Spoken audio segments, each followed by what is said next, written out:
पाकिस्तान की कूटनीति को उस समय बड़ा झटका लगा जब शहबाज शरीफ की सीज फायर वाली घोषणा महज 24 घंटे के अंदर ही विवादों में घिर गई। जिस ऐलान को एक बड़ी शांति पहल के रूप में पेश किया गया था, वही अब अंतर्राष्ट्रीय स्तर पर सवालों के घेरे में है। शरीफ ने दावा किया था कि ईरान और अमेरिका के बीच एक व्यापक युद्ध विराम समझौता हो गया है, जिसमें लेबनान समेत सभी संवेदनशील क्षेत्र शामिल हैं। उन्होंने तो यहां तक कह दिया था कि 10 अप्रैल को इस्लामाबाद में स्थायी शांति समझौते के लिए बातचीत भी होगी। लेकिन इस घोषणा के कुछ ही घंटों बाद हालात पूरी तरह बदल गए जब अमेरिका ने इस दावे को सिरे से खारिज कर दिया। अमेरिका के उपराष्ट्रपति जेडी वेंस यानी कि उन्होंने बुडापेस्ट में साफ कहा कि ये गलतफहमी है और लेबनान को किसी भी तरह के सीज फायर समझौते में शामिल नहीं किया गया था। इसके साथ ही डोनाल्ड ट्रंप ने भी स्पष्ट कर दिया कि लेबनान को समझौते से बाहर रखने का कारण हिजबुल्लाह की मौजूदगी है। इन बयानों ने पाकिस्तान के दावों को पूरी तरह कमजोर कर दिया और अंतर्राष्ट्रीय मंच पर उसकी विश्वसनीयता पर सवाल खड़े कर दिए। इस पूरे घटनाक्रम ने एक ये भी दिखा दिया है कि मध्य पूर्व में चल रहे तनाव कितने जटिल और संवेदनशील हैं। जहां एक तरफ पाकिस्तान खुद को एक मध्यस्थ के रूप में स्थापित करने की कोशिश कर रहा था, वहीं दूसरी तरफ वास्तविक स्थिति जैसे कि उससे बिल्कुल अलग निकली।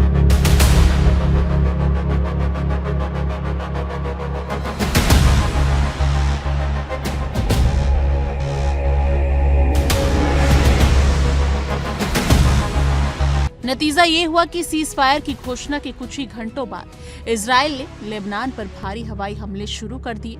Lebanon ministry of public health के अनुसार इन हमलों में कम से कम 89 लोगों की जान चली गई और 700 से ज्यादा लोग घायल हुए, जिससे क्षेत्र में हालात और ज्यादा गंभीर हो गए। इजराइल के प्रधानमंत्री बेंजामिन नेतन्याहू ने भी साफ तौर पर कहा कि ईरान के साथ जो भी समझौता हुआ है वो लेबनान पर लागू नहीं होता।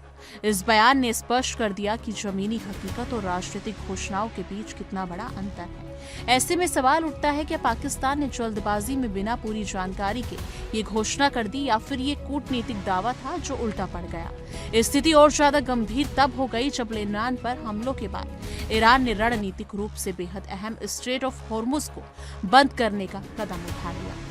ये वही जलडमरूम मध्य है जहां से दुनिया का एक बड़ा हिस्सा तेल आपूर्ति के लिए निर्भर करता है। इस कदम ने वैश्विक बाजारों में चिंता बढ़ा दी है, क्योंकि अगर ये मार्ग लंबे समय तक बंद रहता है तो तेल की कीमतों में भारी उछाल आ सकता है और वैश्विक अर्थव्यवस्था पर इसका सीधा असर पड़ सकता है। अमेरिका ने तुरंत प्रतिक्रिया देते हुए ईरान से इस मार्ग को खोलने की मांग की है, लेकिन हालात अभी भी तनावपूर्ण बने हुए हैं। इस पूरे घटनाक्रम ने यह भी दिखा दिया कि एक छोटी सी कूटनीतिक चूक कैसे बड़े वैश्विक संकट में बदल सकती है।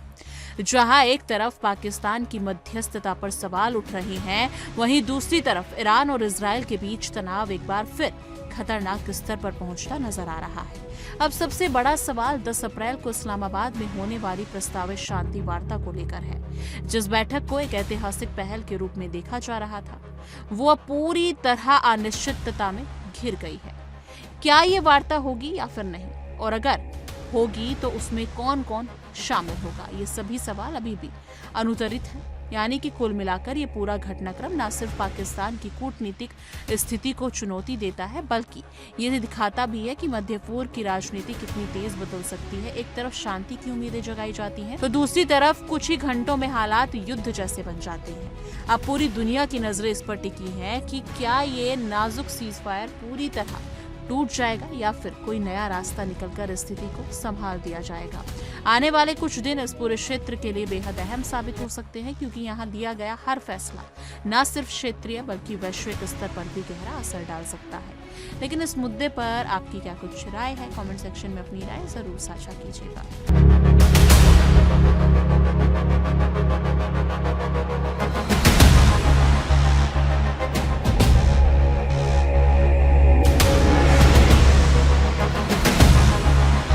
देखिए इंडिया डेली 24/7 अब आपके स्मार्ट टीवी पर। इंडिया डेली मौजूद है सभी डिजिटल प्लेटफॉर्म पर लाइव और लगातार। इंडिया डेली 24/7 हर दिन राष्ट्र को समर्पित।